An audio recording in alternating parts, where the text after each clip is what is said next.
are three events in UFO history that have made this motion picture possible. In the 1950s, Trevor James Constable unlocks one of the mysteries of UFOs. With the aid of infrared photography, he discovers the fact that some UFOs are invisible. By using infrared film in his cameras, he discovered UFOs that exist in a light spectrum that cannot be seen with the naked eye or photographed with conventional cameras. This opens a whole new aspect in the documenting of UFOs, and his discovery reveals some UFOs may be living creatures. He calls them critters.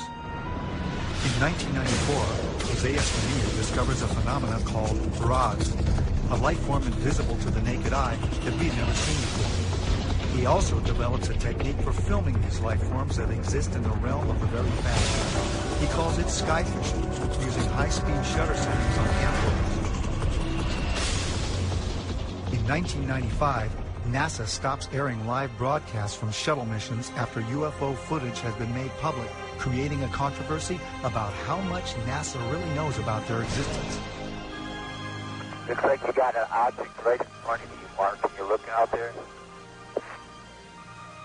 I'm not sure what you're talking about. Never mind. That same year, Martin Stubbs begins recording what will be 5 years and over 2,500 hours of uninterrupted live broadcasts from NASA's own download. Today, we have digital camcorder technology that enables us to capture UFOs in full-color, high-resolution video. Invisible UFOs can now be captured in broad daylight by anyone. Two camcorders of the same make and model are set up side by side. Camera 1 on the left is set for regular daytime recording. Camera 2 on the right is set on night shot, which has been converted to shoot in broad daylight. On the regular camera, there's nothing in the sky. With the night shot camera on the right, a UFO that is in the infrared spectrum is clearly visible. What has never been seen that exists in the invisible realm of the infrared can now be seen using current camcorder technology. Using this new technology for filming UFOs invisible to the naked eye, someone out there will eventually capture the best UFO or ROD footage ever, and probably in high-definition video. UFO research, however, is only a part of the story. I think it's long past time to open this up to the public. Give us information to the young people of the world in this country. They want to hear it. They want it. Give it to them. Don't hide it and tell lies and make stories. They're not stupid. Eventually, there's going to be something happen that it will make all of them have egg all over their faces. And they're going to have to admit that they haven't been truthful at all.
The nations of the world will have to unite, or the next war will be an interplanetary war. The nations of the earth must someday make a common front against attack by people from other planets.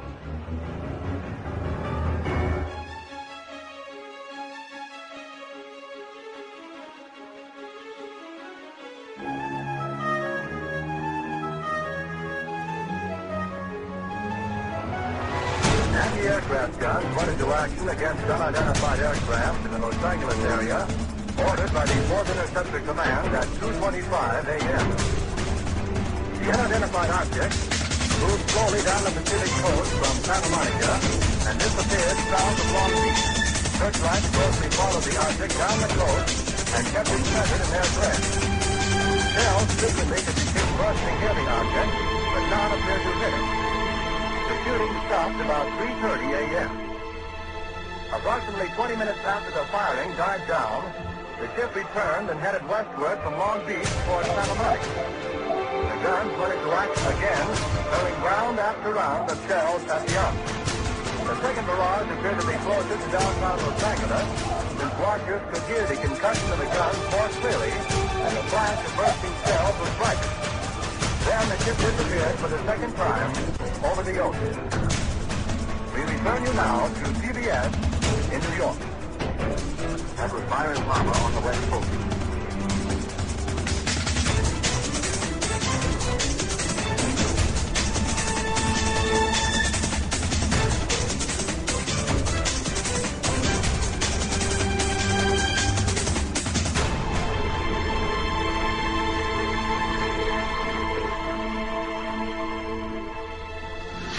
The Battle of L.A. was the first time that our military actually fired upon a UFO. The next day, the military told the press it was nothing but a weather balloon. Another report was that they fired at nothing due to war nerves. The Army was not too pleased with these reports. If they could not bring down a weather balloon with almost 1,500 rounds fired and direct hits, then what would they be able to do firing at real enemy targets? This was the first time official denial was put into motion regarding UFOs. This was 1942, only a few months after Pearl Harbor. Our distinguished guest for this evening is Dr. Willie Lay. Well, now, is our own government, our own Defense Department, taking the flying saucer reports seriously? They have to. After all, the Air Force, which is the one which is investigating, is charged with the defense of our skies. So if there's anything in the skies which they don't know and cannot account for, it makes them understandably uneasy. Major Donald E. Kehoe, a retired Marine Corps officer, insisted that the Air Force knew more than it was telling. We are being observed by some type of device which is ahead of us, far ahead of us, and is probably controlled by a highly advanced superior civilization. It has reached the point where many people in the Air Force have the same conclusion. In fact, the Air Force at one time had a top-secret estimate that these things were interplanetary spaceships. Right now, if you report having seen a flying saucer, you open yourself up to ridicule too, which is something which is deplored by the Air Force. In other words, members of our audience who might, for one reason or another, see a flying saucer can make the reports to the Air Force and be rendering a service now, and not invite ridicule. Yeah. Instead of being a subject for ridicule and a big joke, actually is a serious matter which could affect the lives of all of us. Actually, most people who report a UFO sighting are patriotic citizens who have been mystified by something that they've seen, and through a patriotic sense, report it to the local law enforcement officials or to the United States Air Force base near them. The first reports were brought in by quiet and sober citizens, like Frank Manor. I looked north of me, and there looked like a fallen star. The air was red and kind of coming down, and on about a 45. And so then I watched it, and I was going to see if it landed, and then maybe go down and see what it was. And when it got to the top of the trees, it stopped, and a blue and a white light come on. And I looked at it, and I thought I was seeing things. Frank Manor's UFO remained over his swamp for more than 4 hours. His children saw it, his in-laws saw it, residents of the area saw it. I saw it looked shaped like a pie. I couldn't see the front of it. I just saw the round front, and I could see the light on either side. I just wanted to stay there and keep my eyes glued to it. I couldn't leave. But I can't fathom it because it seems so unreal. William Van Horn, Hillsdale's undertaker and civil defense director, also spotted the UFO and was with his Geiger counter the next day, checking a mysterious perfect circle where the UFO had been seen. No one photographed it, but Sergeant Newell Schneider of the Sheriff's Office remembered it well enough to draw it. Oh, it moved very rapidly at any speed or rather any direction it wanted to go. Why it could change and go to the right or the left or go crossways without hesitating a bit. What do you think it was? Well, if they call it a flying saucer, that's what it is. The Air Force sent its chief scientific consultant on UFOs, Professor J. Allen Hynek, to check the Michigan sightings. Dr. Hynek agreed that the good citizens of Michigan had seen something in the marshlands. He thought they had seen marsh gas.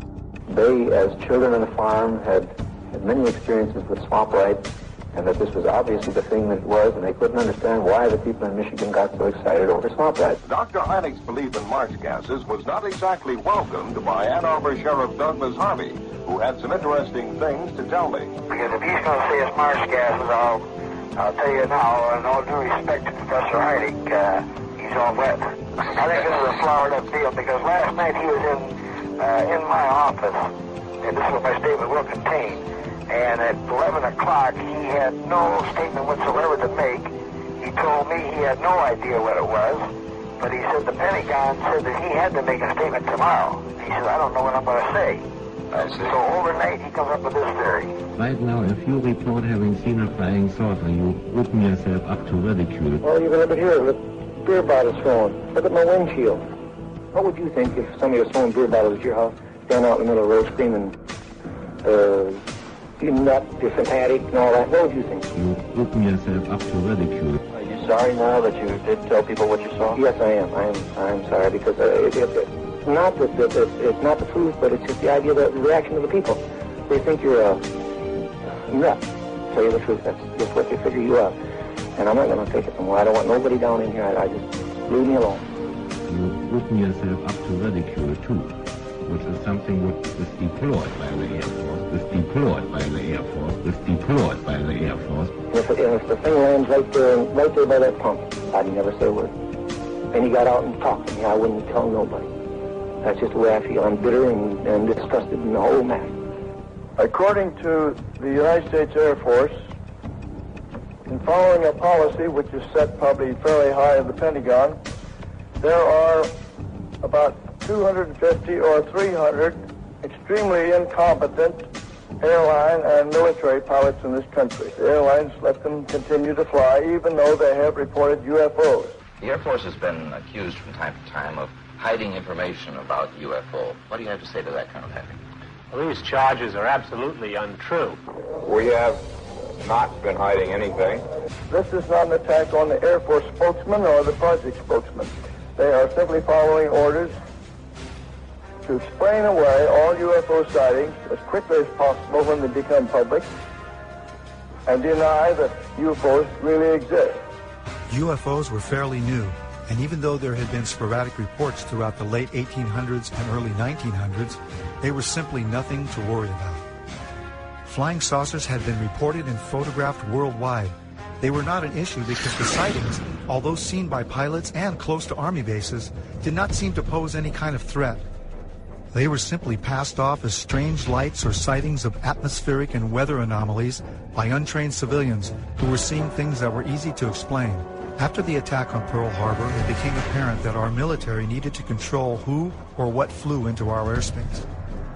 Radar was the newest technology for detecting anything in our skies that was not acknowledged to be our aircraft. The Battle of LA was an example of an unknown aircraft that was immune to all that our anti-aircraft guns could deliver. Nothing could bring this one object down. What was our military going to do to control this unknown threat? What would happen if the public found out these things were real and there was nothing to do to stop them? The only solution was to deny that there was any kind of threat from something we had no control over, something we could not stop. The solution included an official denial that would last over 60 years. The Air Force and the CIA hired and commissioned the top astronomers, scientists, and experts of those times to become the authorities on the subject of UFOs. These experts appeared on national radio and television and gave the naive, gullible, and patriotic public the myth about UFOs. Astronomer Thornton Page was on a CIA committee that investigated UFO reports in 1952. Its conclusion? No evidence of UFOs. Even highly regarded astronomer Carl Sagan was placed by the Air Force as a consultant on a scientific panel to deny the existence of UFOs. The official Air Force reply was that there was no cover-up, and there were no flying saucers from outer space. I would like to close by reading a very brief excerpt from the report of the Air Force's Scientific Advisory Board, which they made recently upon completing a detailed review of the subject of UFO. This is a statement. The committee concluded that in the 19 years since the first UFO was sighted, there has been no evidence that unidentified flying objects are a threat to our national security. This was to become the greatest story ever denied.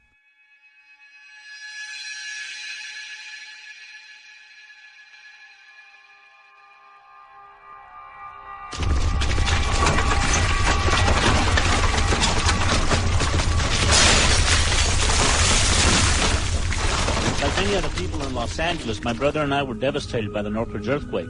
I was awake that morning making final edit decisions on a film that we had been working on for the past year. Our film and video editing studio was destroyed, so we had to finish cutting the film at one of the labs in Burbank. We didn't realize that the earthquake was only the beginning of what would become one of the many life-changing events that were about to unfold.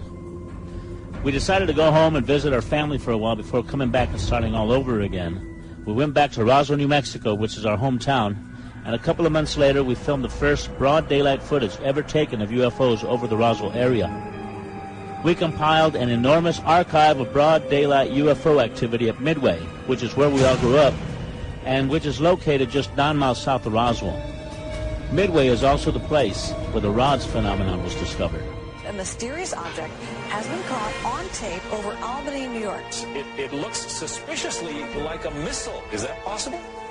Yeah, and that's pretty scary over a commercial airport, but I don't know, whatever it is, it was going very fast, it was above the clouds, and it was hundreds of feet in length. So the FBI has seen this tape? Yeah, they took it from me, and it's on its way to Washington to be analyzed. Now, what do you think it is? I mean, just looking at it, are you calling it a UFO, or are you calling it a missile? What does it look like to you? A lot of people are saying that it's this thing called a rod, which I'm not sure about. These biological creatures that live in the upper atmosphere, which sounds strange, that we haven't discovered yet because they just move too fast for us to see. It doesn't. So somebody's telling you that thing is an owl.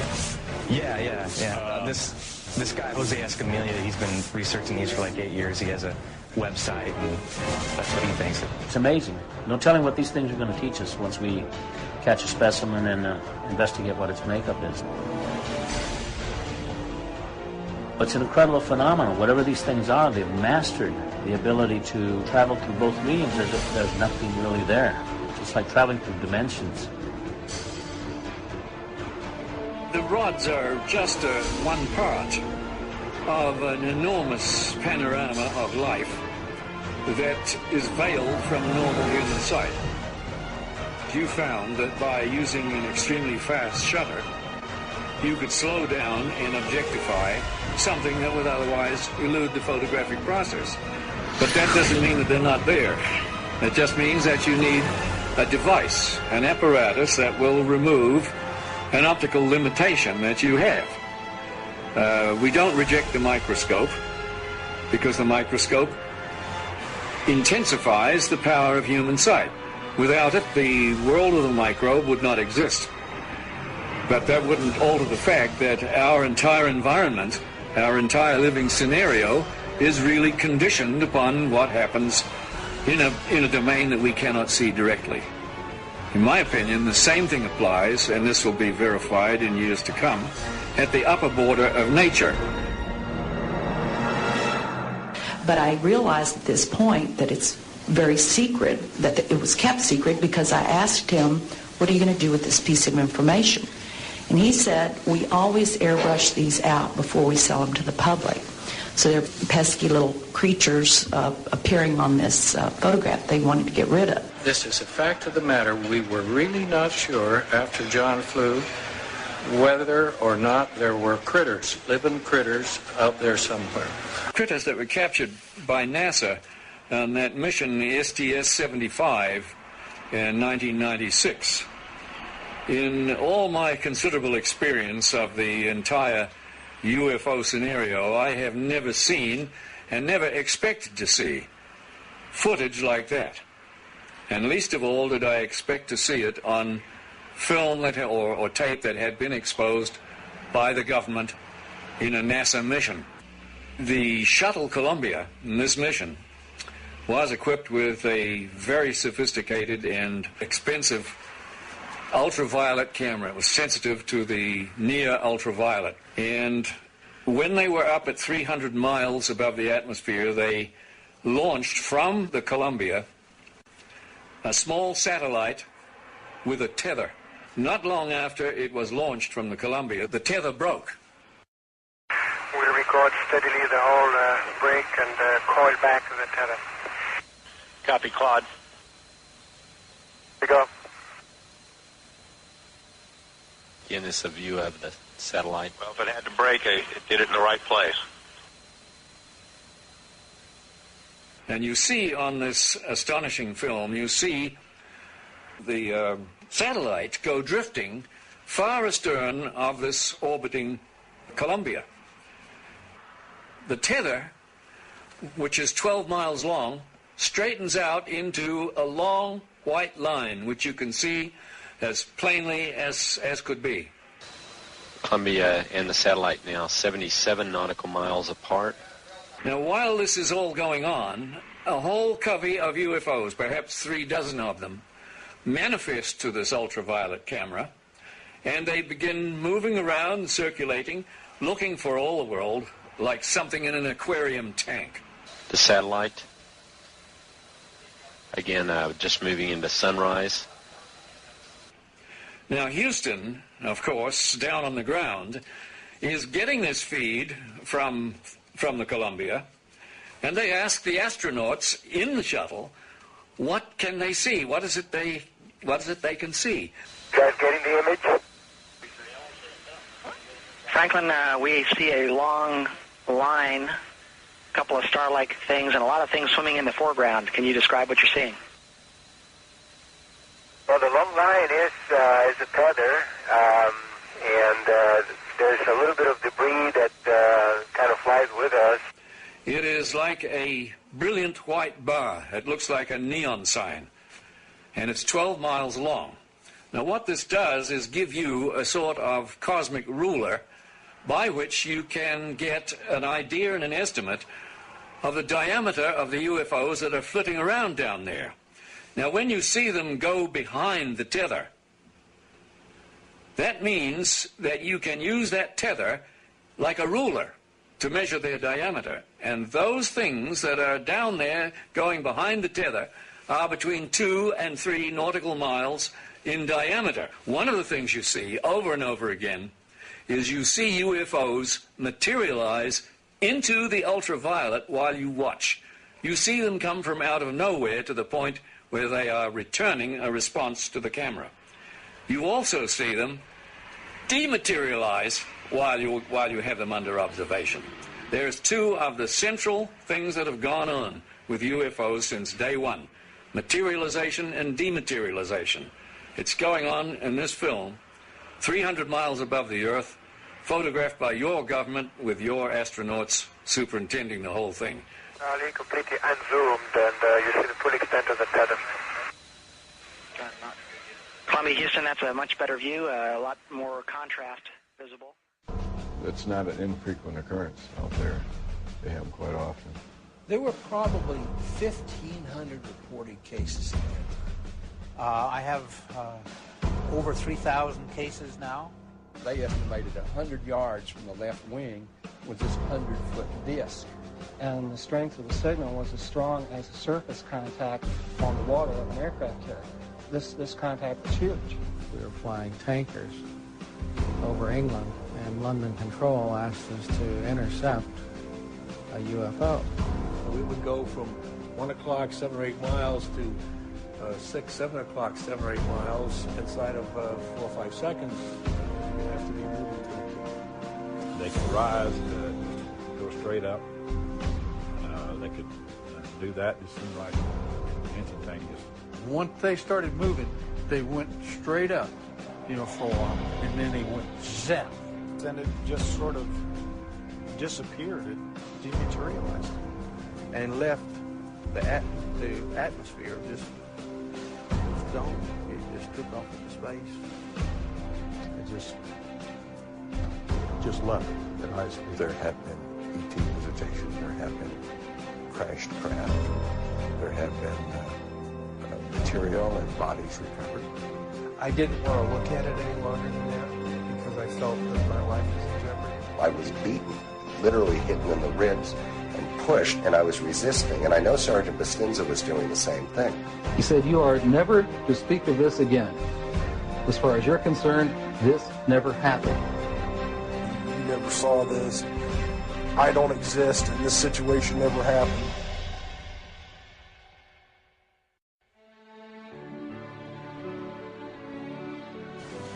We are here today to disclose the truth about a subject that has been ridiculed and questioned, denied for at least 50 years.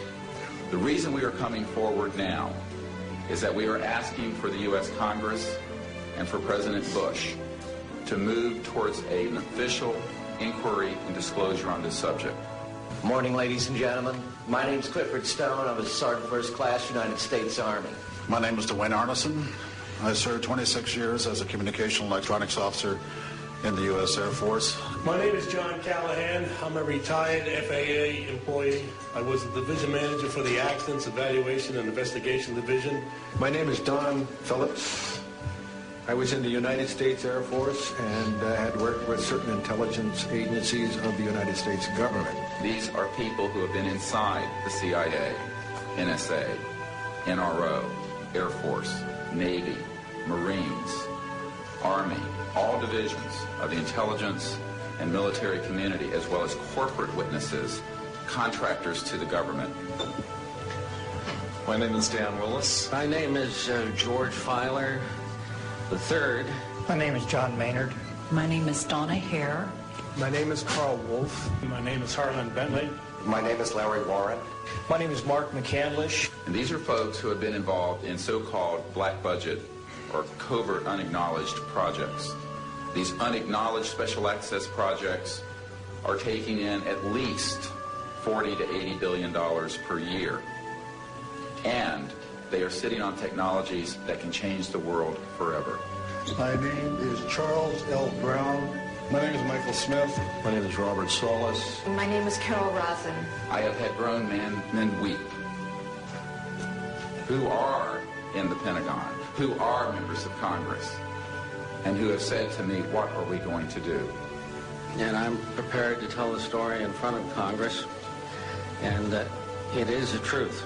And I will testify under oath before Congress that what I'm saying is the truth. I'm prepared to go to Congress, to swear before Congress that everything I've told you people and everything that is here is the truth. These men and women have come forward and they have their credentials, they can establish who they are, and they have been first-hand witnesses to some of the most important events in the history of the human race. I'm willing to testify to the truth of all these matters that I've spoken about in front of Congress under oath. I'm willing to testify before Congress that what I'm saying is true. And I am prepared to testify in detail concerning these events and their truthfulness before Congress. These statements are true and willing to testify under oath before Congress. That I will testify under oath as to what I say is true, and I will do so before Congress. So I will testify before Congress if necessary and explain exactly what happened. And I will testify before the Congress under oath about everything I have said and more. I have personally briefed a sitting director of Central Intelligence, James Woolsey, President Clinton's first CIA director. I have personally briefed the head of the Defense Intelligence Agency, the head of Intelligence Joint Staff, members of the Senate Intelligence Committee, many members of Congress, members of the European leadership, the Japanese cabinet, and others. And what I have found is that none of them are surprised that this is true, but they are uniformly horrified that they have not had access to these projects. A lot of people talk about conspiracies over a shadow government. I'm willing to testify before Congress that these black operations do exist. I nearly became part of it.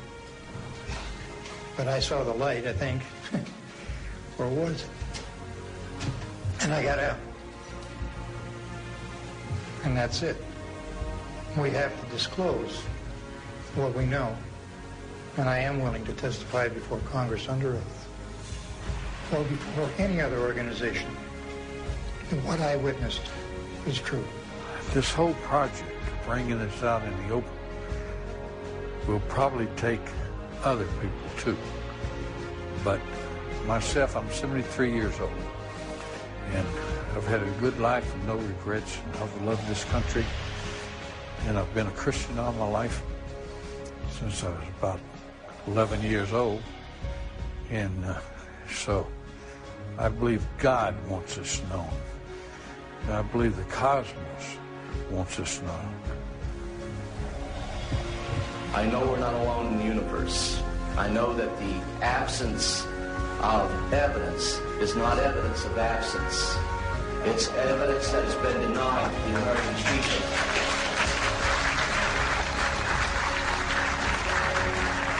I stand before you today in my almighty God, and I tell you this. If Congress calls me in and says, will you testify in detail what you know, I stand here today prepared and ready to do just that. Governments must never lie to the people.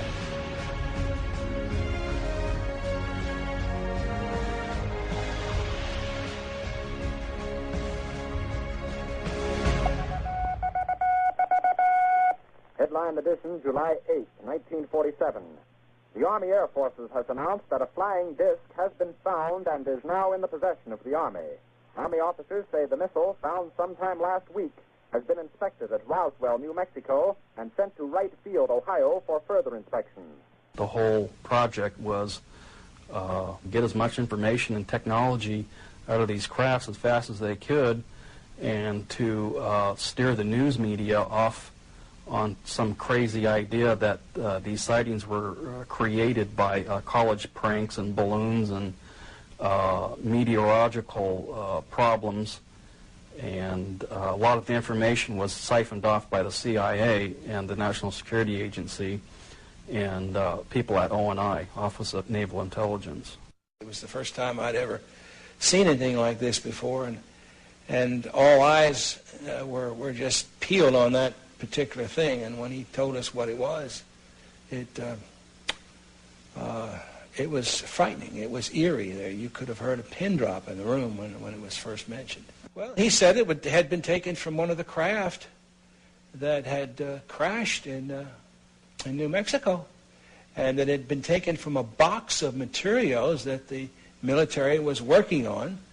They didn't use the word reverse engineering at that time, but it was something similar to the reverse engineering that they felt like they needed to work on, and it was going to take years to do this. I was a duty officer that night, and I went to the veterinarian section, and a sergeant I knew very well was sergeant of the guard that night. I told him, Sarge, how's everything around here? And he said, fine, sir. I told him, you know, they told me to be careful to watch this area because you have a sense of something sensitive here. He said, you want to see it, sir? I told him, yeah, let's go look. And I knew this sergeant very, he was a master sergeant. I went back, and there was 5 crates there, like 5 or 6, I think it was 5. I lifted one up, and here's this body there and floating in fluid. First, I thought it was a child because it was small. Then I looked at this head and all, right away, and this was only happened in a matter of seconds. Then I put the end back down, and the head was different, the arms were spindly, the body it was gray. So right at that moment, I figured, I don't know what this thing is. So like in the intelligence business, I just better put it in the back of my head here and wait till maybe in the future I get corroboration so I can evaluate what it is. Curtis LeMay started to open up and talk about what he told me about Roswell and the crash that had occurred, and he told me that he was aware that it wasn't ours, it wasn't the military's, the Air Force or the Army or the Navy, and it was highly strange. It was a highly strange vehicle that crashed. He said, I'm going to tell you something. He said, but if you say that I told you, I'll swear I never even mentioned it to you. I said, no problem. And he said to me, you know, I'm a member of General Douglas MacArthur's security guard. He says, I'm on my way to the States for TDY. He said, I'm going to tell you something. General Douglas MacArthur was very familiar with the Roswell incident, the crash material, and also the bodies, because he himself has seen them. There I started getting the Tosser reports.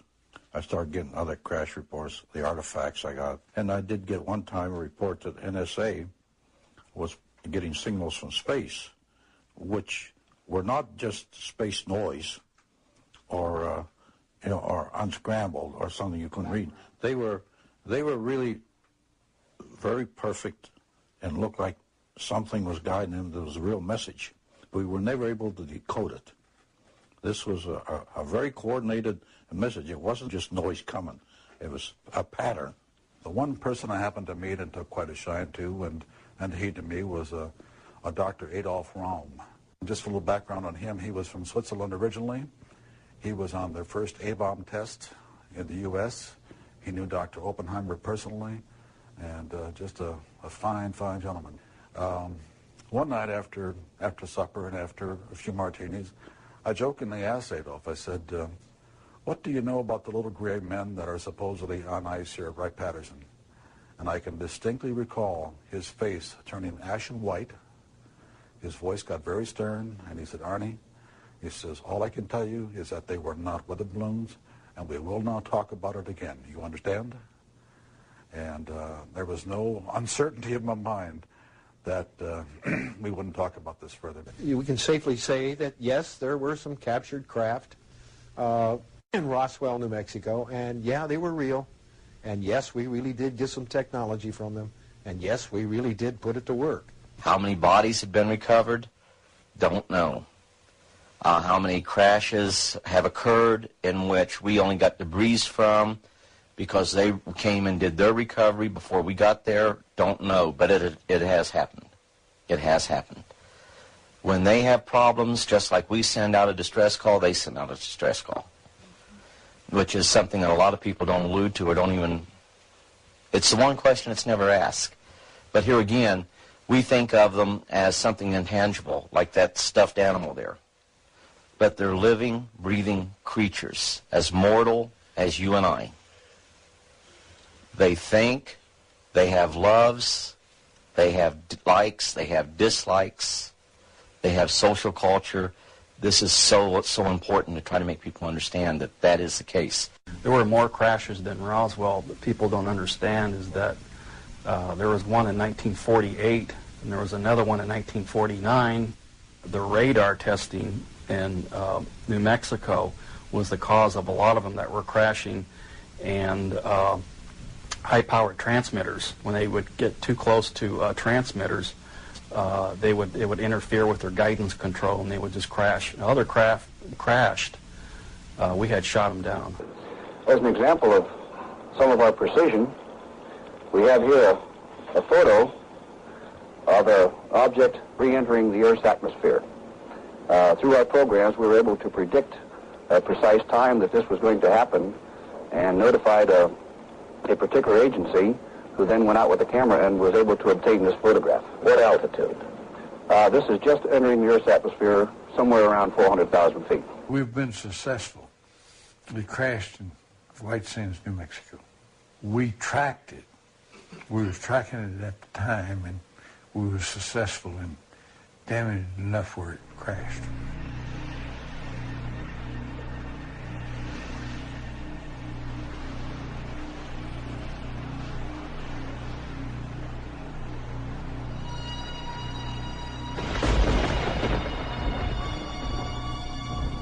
I can verify, corroborated by the people that I have worked with and do work with now. I made a comment that was really funny at that particular point. I didn't really connect it with anything until later. He says, "You have no idea at all what we're about, do you?" And I told him, "No, sir, I don't." He says, "Well, someday the technology will be out there that has been totally back-engineered." Went right over my head at that particular point. When we gave the information out, we gave it out, and and insisted they take the patents. But also we put a little bit of a requirement on that. Requirement, feed it back to us for the competitive edge of the Army. Take the patents, make all the money you want, but give it to the American people and give it to the world. The Japanese, they interviewed me, and I told them when we put the integrated circuit out, we also gave it to you. Also had fiber optics laying there. They didn't know what these things were. They figured they were wires of some sort, but didn't know how they operate. The interesting thing that shows you that we have not achieved a point of where these fiber optics are is my dad would also hold them in his hand, and when he closed his hand around them, the ends would be glowing. So this means they contain their own energy. Hey, well, why would you need a fiber optic system in a spaceship? Well, okay, if suddenly everything in the vehicle suddenly becomes mass canceled, and even the electrons become mass canceled, it means that all of the telemetry that's going through your system is going to go out of haywire. It's going to be like suddenly the system goes through a phase change and everything's superconducting. Why use fiber optics? Because photons have no mass, supposedly. So they're unaffected. So it means that any information, any telemetry that you send back and forth to your computer, it doesn't matter if the computer functions at a superconducting level because it just makes it faster, more efficient, smarter. But you want to be able to control the aircraft so it doesn't crash. What's the best way to do it with fiber optics? A second innovation involves the delicate task of monitoring composite surfaces against pressure, stress, strain, and chemical decomposition. This is often achieved through a series of vibrating sensors located along lengths of fiber optics which are embedded into composite materials. However, NASA has increased the sensing locations exponentially from what is currently available. Applications for the macrofiber composite are almost limitless. They had a big black curtain that divided the hangar into two different areas, and that behind these curtains was another big area, and inside this area they had all the lights turned off, and they go in, they turn the lights on, and here are 3 flying saucers floating off the floor. No cables suspended from the ceiling holding them up, no landing gear underneath, just floating, hovering above the floor. Deanne Divis with United Press International. Could you please address the vehicle that there was a drawing displayed of?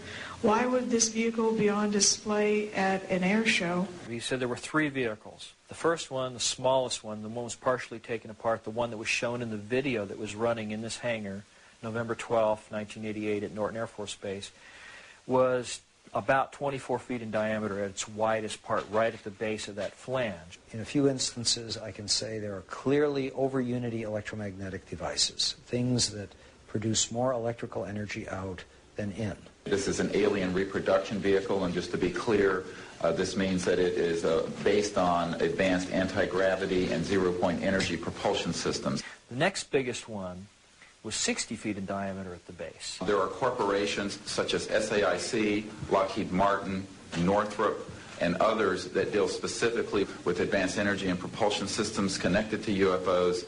And I think that what has happened, from the best we can tell, is that we have lost control of these projects from a constitutional law perspective because the infrastructure within military intelligence and corporate channels is so well funded. Oh, by the way, and the largest of 3 vehicles was about 120 to 130 feet. And that's massive. Think about it. It's just huge. The reason it's called alien reproduction vehicle is that it's based on the study of extraterrestrial vehicles, but it is manufactured by human military intelligence, aerospace contracting arrangements. We are not in Kansas anymore.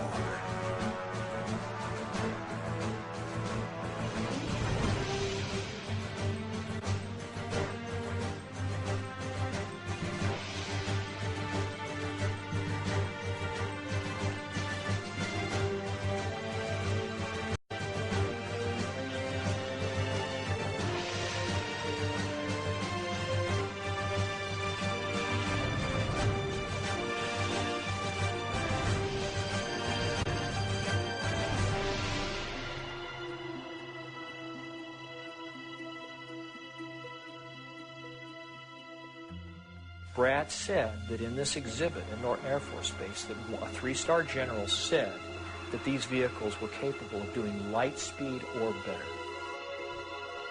I think they made a mistake at Roswell. Rather than admitting it, They covered it.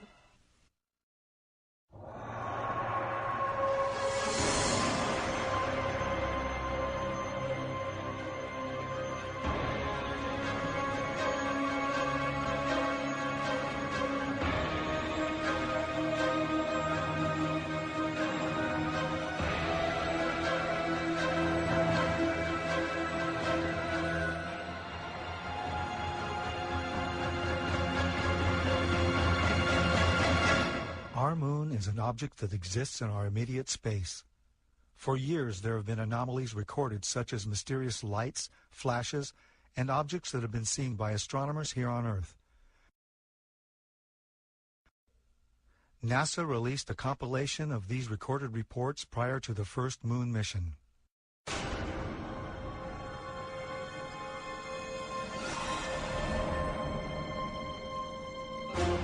Gemini 7 here, Houston, how do you read?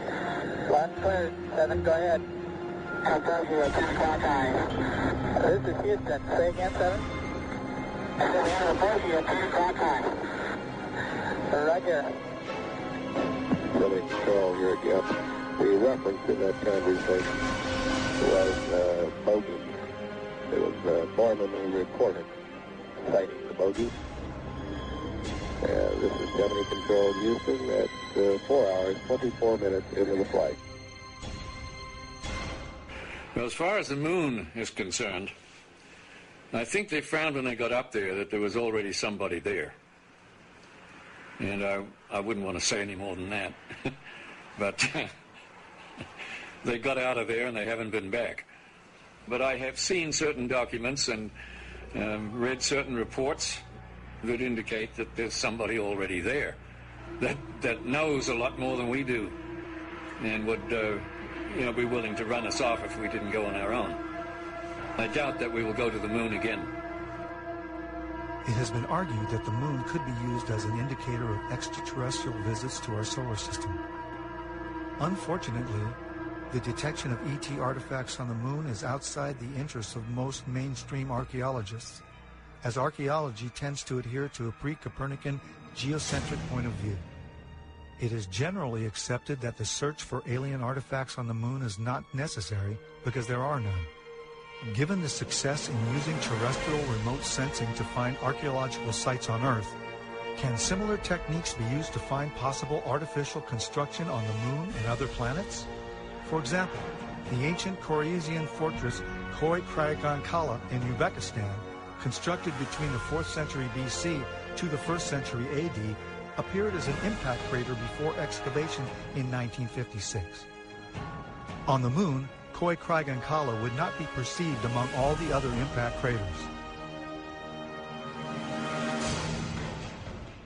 In 1962, Carl Sagan spoke on the possibility of discovering alien artifacts on the moon, stating that forthcoming photographic reconnaissance of the moon from space vehicles, particularly the far side, might bear these possibilities in mind.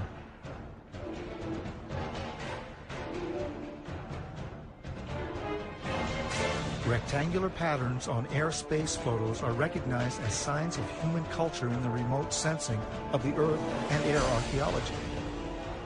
It seems reasonable, then, to search for rectangular patterns on the moon or on Mars.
I walked into the photo lab in the restricted area, and this was between missions.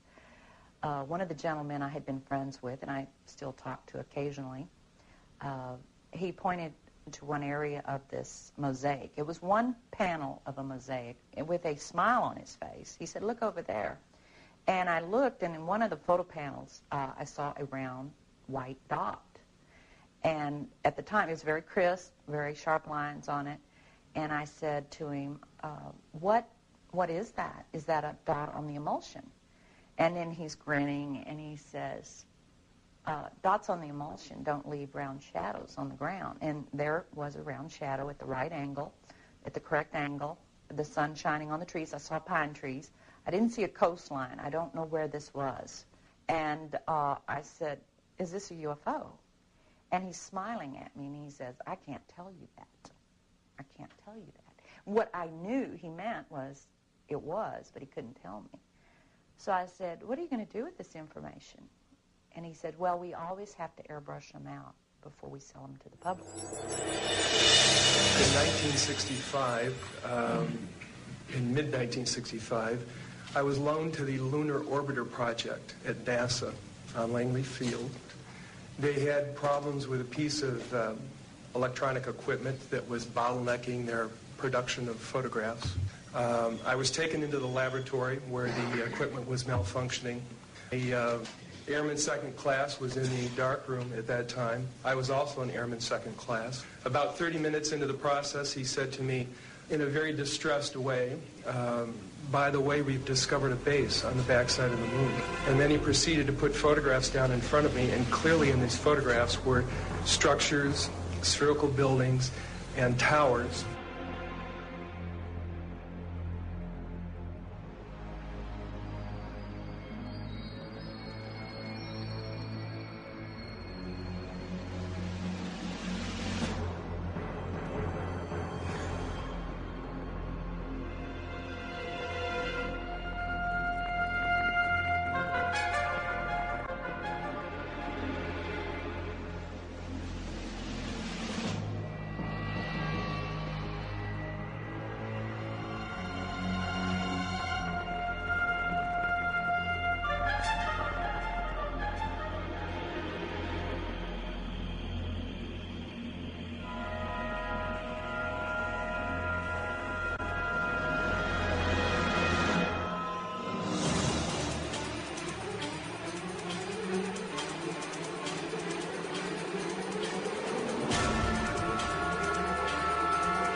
Always airbrush these out before we sell them to the public. Mosaics and showed this base, which had geometric shapes. There were towers, there were spherical buildings, there were very tall towers and things that looked somewhat like radar dishes, but they were large structures. If I compare it to what I'm seeing now, because I do have photographs that have artifacts in them that are similar to what I saw, they're massive. Some of the structures are, half a mile in size. So they're huge structures. Some of the buildings seem to have very reflective surfaces on them. A couple of structures that I saw reminded me of cooling towers at power generating plants. They had that sort of a shape. Some of them that were just very, very straight and tall with a flat top. The particular shot that I saw, there were several clustered together over a landscape, a fairly large landscape.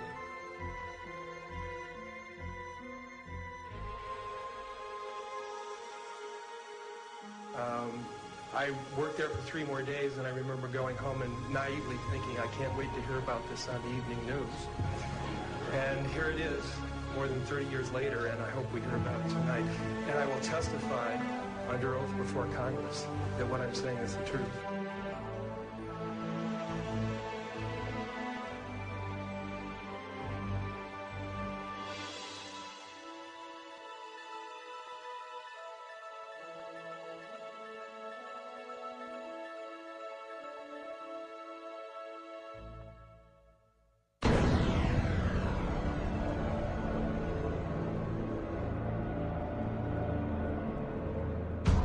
In 1959, the U.S. Army completed a plan for a manned military outpost on the moon.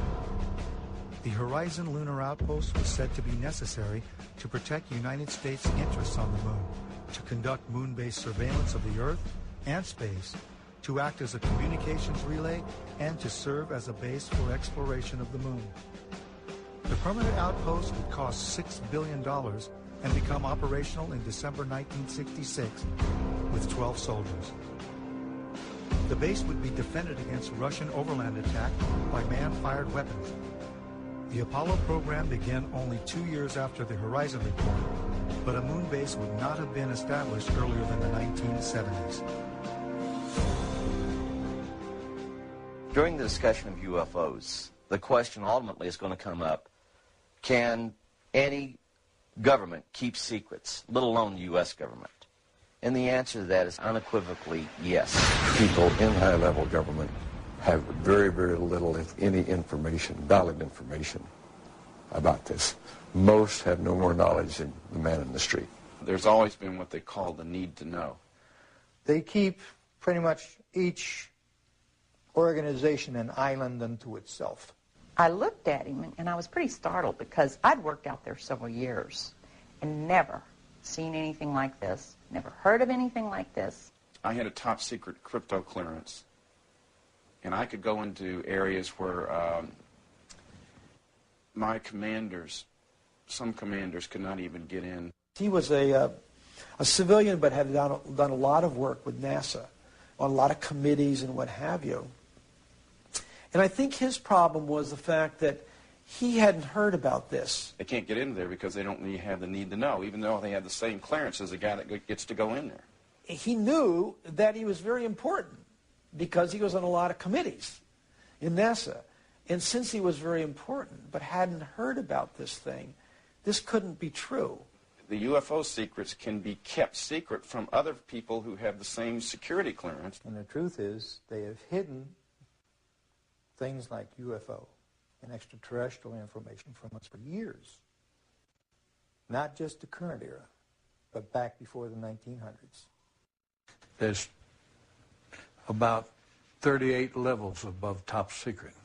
The highest is cosmic. That's, okay, I'll tell you right off now, that's UFOs, aliens, and particleization. Now, like you heard a while ago, there's only probably about 25 people in the world that know things that are known at that level. No president has had that level, has ever been cleared for that level. Eisenhower was the closest. Eisenhower wanted somebody to be in charge. He tried the CIA director, and it didn't work. CIA was working primarily for itself. Most of the intelligence directors of the services were working for themselves. What happened was Eisenhower got sold out. I think that he realized that all of a sudden this matter is going into the control of corporations. He realized that he was losing control. He realized that this phenomenon of whatever it was that we were faced with was not going to be in the best hands, and those were as far as I can remember, that was the expression that was used. It's not going to be in the best hands. In the councils of government, we must guard against the acquisition of unwarranted influence, whether sought or unsought, by the military-industrial complex. The potential for the disastrous rise of misplaced power exists and will persist. We must never let the weight of this combination endanger our liberties or democratic processes. We should take nothing for granted. Only an alert and knowledgeable citizenry can compel the proper meshing of the huge industrial and military machinery of defense with our peaceful methods and goals. And so it was organized under the name the NRO. You couldn't mention NRO. NRO, National Reconnaissance Office, basically run by the Air Force.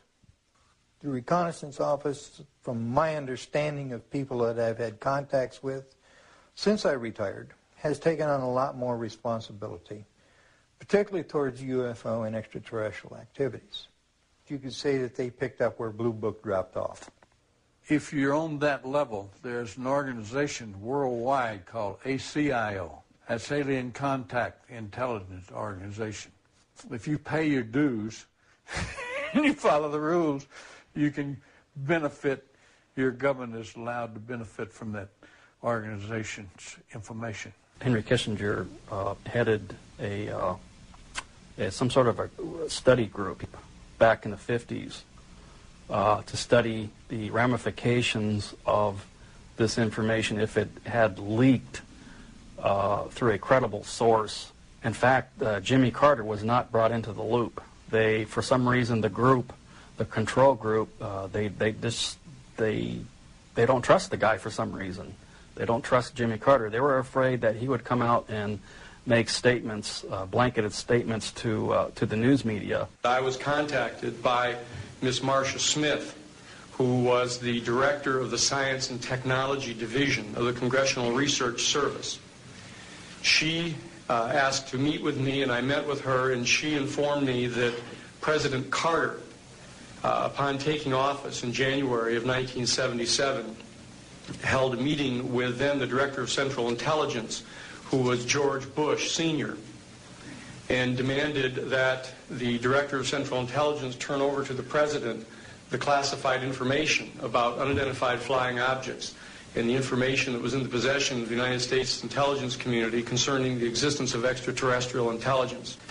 This information was refused to the President of the United States by the Director of Central Intelligence, George Bush Sr.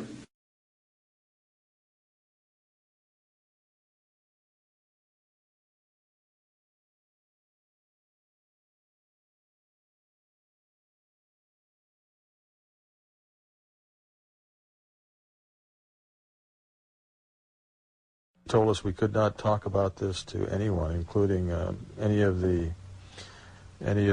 other crews, our spouses, our family, even amongst each other. So we could not discuss this at all. In the military, they do ridicule you, and I was ridiculed a few times. I was told I would never make Master Sergeant. I was on orders for tech, but I was told I would never make Master Sergeant or I brought the strap up again. The pilots that had seen things and talked about it, some of them were let go, some of them released from their flying and treated as nutcases and things like that.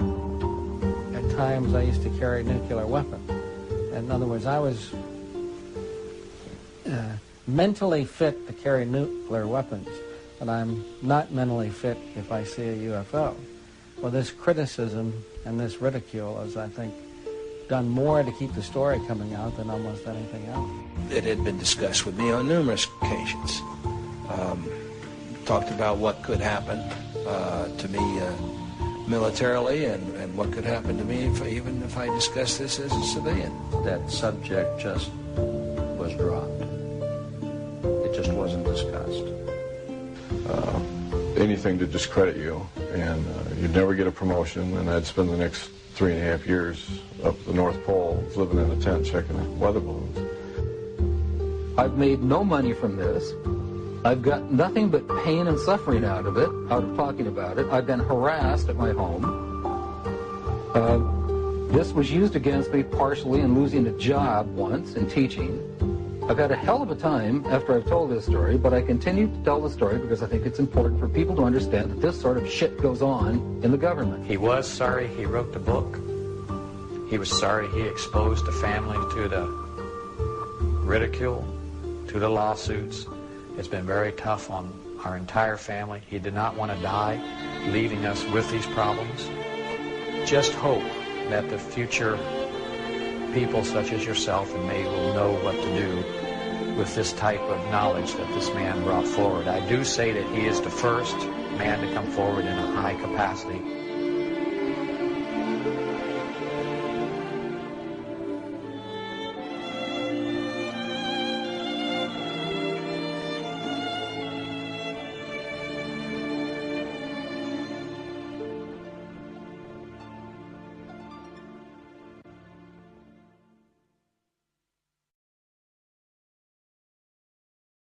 Measures have been taken by agencies to terminate people who appear to be inconvenient or troublesome through knowing too much. I would go interview people that claimed they had seen something and try to convince them they hadn't seen something or they were, hallucinating or something. Well, if that didn't work, another team would come in and give all the threats and threaten them, their family, and so on and so forth. And they would be in charge of discrediting them, making them look foolish, or so on and so forth. Now, if that didn't work, then there was another team that put an end to that problem, one way or the other. Secretary of Defense Forstall was the first real powerful known person that was eliminated because he was going to release the information. And nobody has ever paid for that crime. That crime had never been really thoroughly investigated by forces to see what happened to him. But most people know that he was thrown out the window of the hospital, and he wasn't killed by being thrown out the window, but he never got up alive. He was talking about being erased. And I said, man, what do you mean, erased? He said, yes. He said, you will be erased. I said, how do you know all this? And there's something to that effect. And he said, I know. He said, they'll go after not only you, he said, they'll go after your family. And those were his words.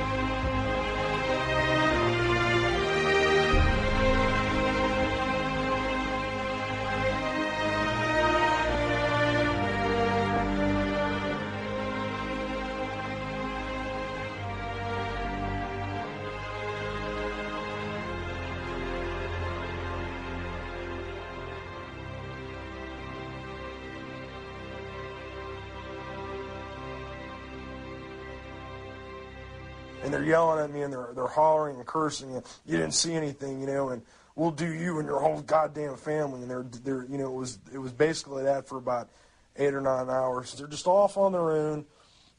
There's no oversight, no control. They just do whatever they want. They don't. I mean, and they're evil, man. These people are evil. Basically, it's an oversight group intermingled with the National Security Council and the National Security Planning Group. They have full control. They have no congressional oversight whatsoever. They answer to nobody except for the President of the United States. But they're trying to push it aside away from the President. When I was a corporate manager of Fairchild Industries in 1974 through 77, I met the late Dr. Werner von Braun in early 74. At that time, von Braun was dying of cancer. But he assured me that he would live a few more years in order to tell me about the game that was being played, that game being the effort to weaponize space. Weapons in space is still a big enigma. Black covert operations have always been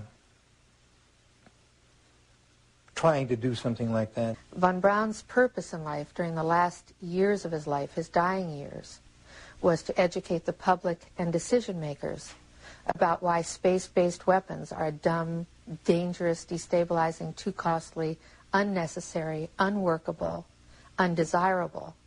The strategy that Werner von Braun taught me was that first the Russians are going to be considered to be the enemy. In fact, when I met him in '74, they were the enemy, the identified enemy.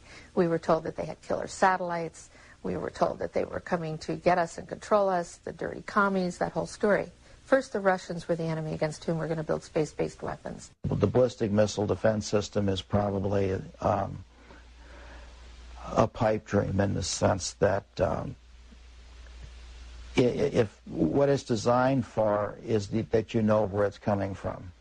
And when we had Russia, there was a 50-50 chance that you knew about where it would be coming from. In 1977, I was at a meeting in Fairchild Industries in a conference room called the War Room. And in that room were a lot of charts on the walls with enemies, identified enemies, names that people had never heard of, names like Saddam Hussein and Gaddafi. But we were talking then about terrorists, the potential terrorists. No one had ever talked about this before, but this was the next stage after the Russians against whom we were going to build space-based weapons, these terrorists. They wanted a weapon system they could put in space that would stop a ballistic missile. That was the concept. This is 1977, and they were talking about creating a war in the Gulf region when there was $25 billion in the space-based weapons program that yet had not been identified.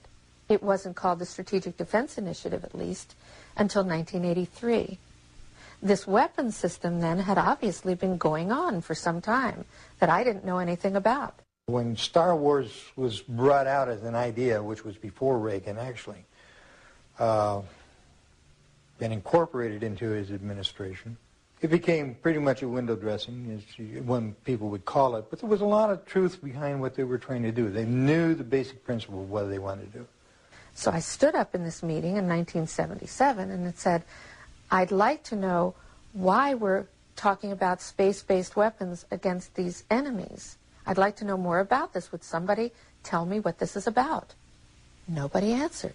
They went on with this meeting as though I hadn't said anything. We heard a lot about terrorism.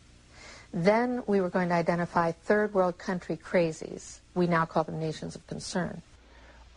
With the rogue nations we have today, it's absolutely ludicrous. But he said that would be the third enemy against whom we would be needing to build space-based weapons. And the next enemy was asteroids. Now at this point, he kind of chuckled the first time he said it.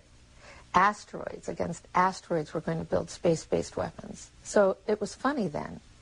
And the funniest one of all was against what he called aliens, extraterrestrials. That would be the final card.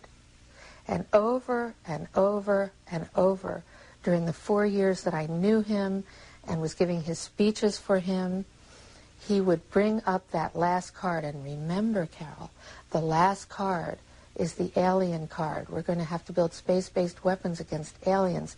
And all of it, he said, is a lie. Well, if they were hostile, my own knowledge is, and feeling, I don't know about all of them, is that we could have been, with their weaponry, as it might be used, could have destroyed us a long time ago. If beings can travel in time-space, then anything we would put in orbit as a weapon would be like going against Genghis Khan with a firecracker.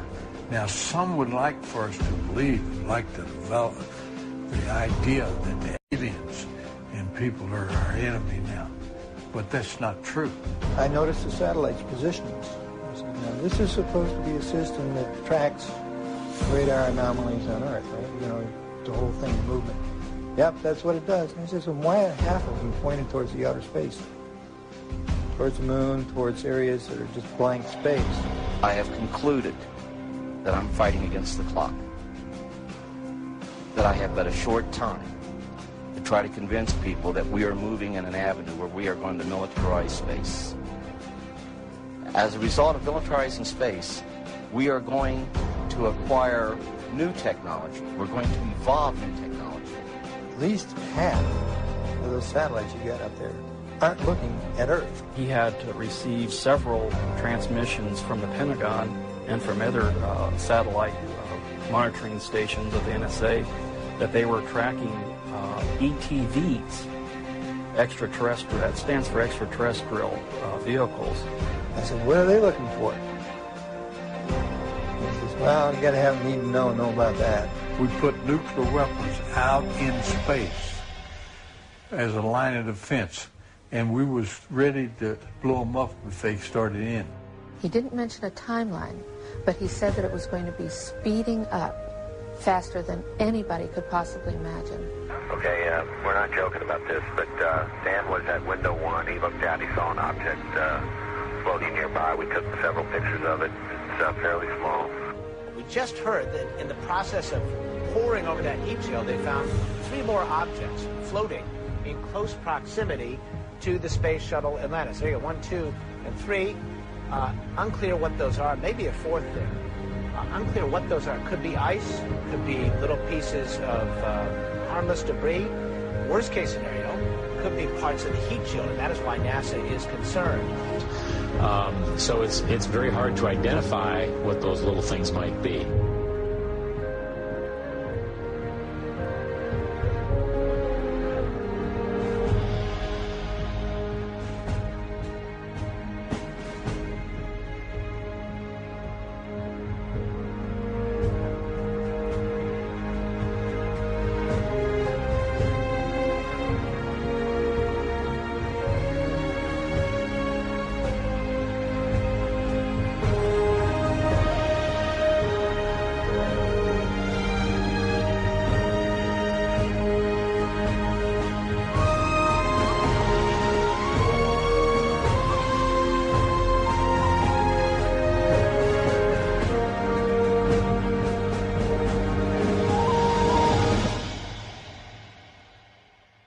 We are going to acquire new technology. We're going to evolve new technology that's going to lead us into interstellar travel. As a direct result, we will become a threat to them unless we spiritually grow also. Air Force Space Command, Masters of Space. June 9th, 2006. Air Force Space Command was crucial in Zarqawi hit. Air Force Space Command news release. Air Force Space Command delivered space combat effects for the precision strike that resulted in the death of terrorist leader Abu Musam al-Zarqawi, head of Al-Qaeda in Iraq. A global positioning system-aided GBU-38 Joint Direct Attack Munition was one of the 2 munitions used in the bombing of Zarqawi's last safe house. An artist's concept shows a GPS satellite orbiting Earth. We have to credit Lockheed Martin for this one, folks.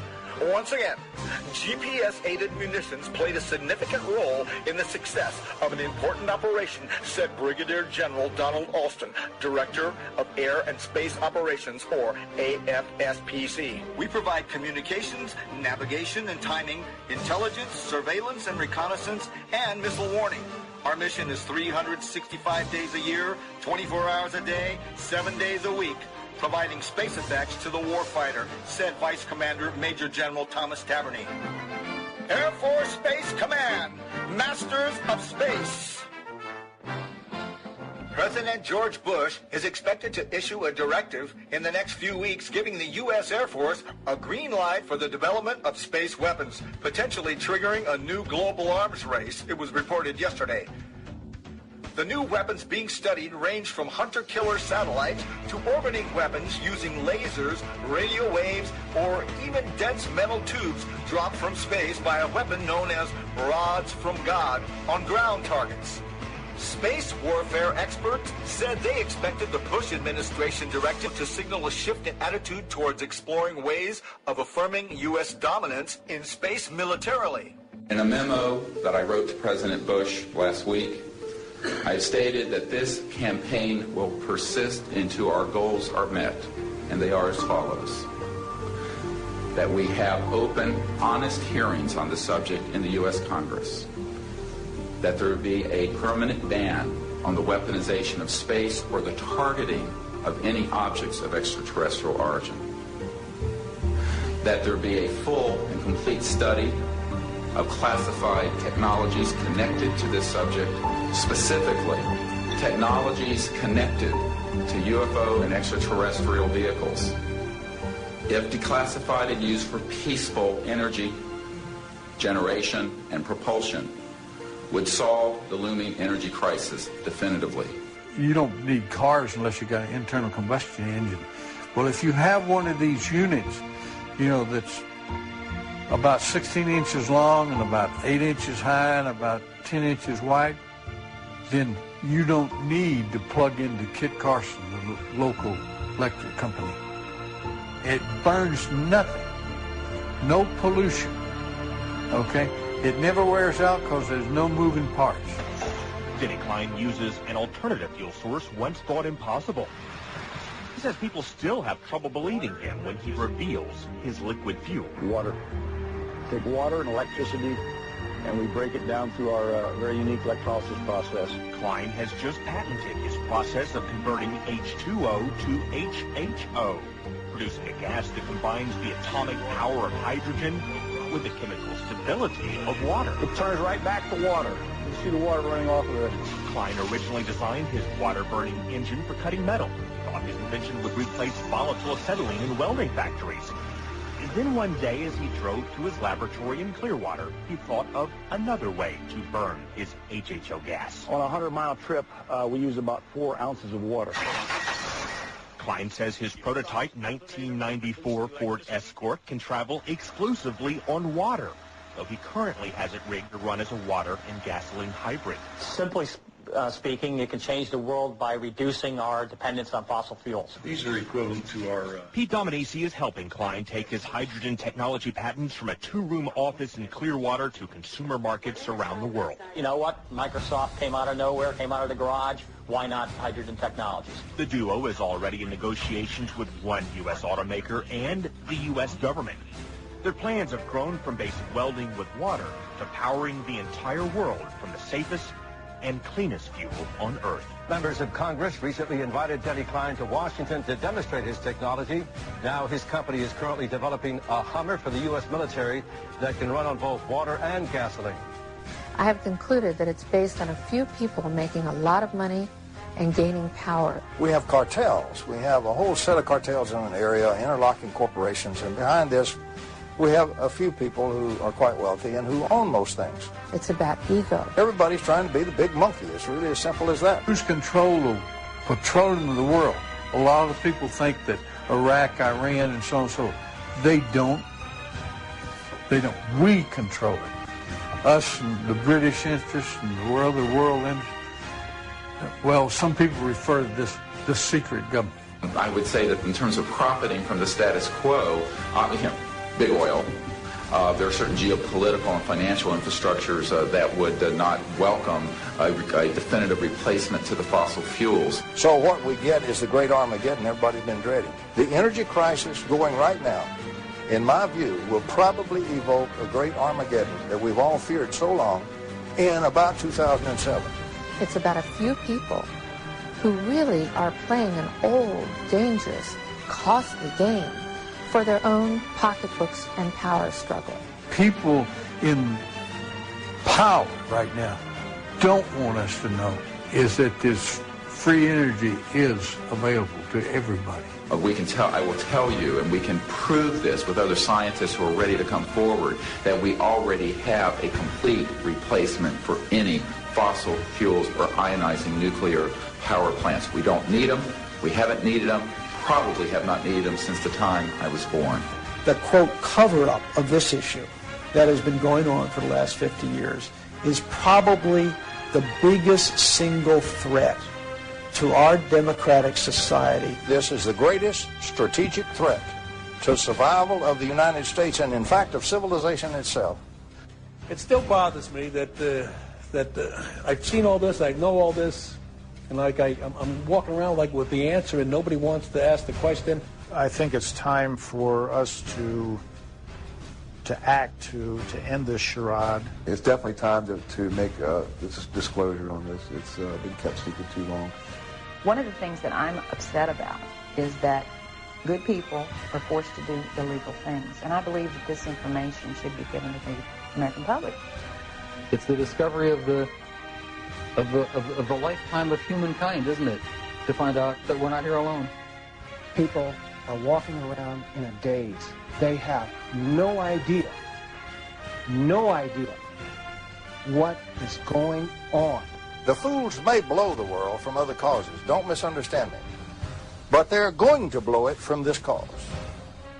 A shadowy government with its own Air Force, its own Navy, its own fundraising mechanism, and the ability to pursue its own ideas of the national interest, free from all checks and balances, and free from the law itself. Whatever activity is going on, to the extent that it is a clandestine group, a quasi-government group, a quasi-private group, it is without any type, as far as I can tell, of high-level government oversight. And that is a great concern. We have contact with aliens not originating from some foreign country, but from some other solar system. And I have been a party to them.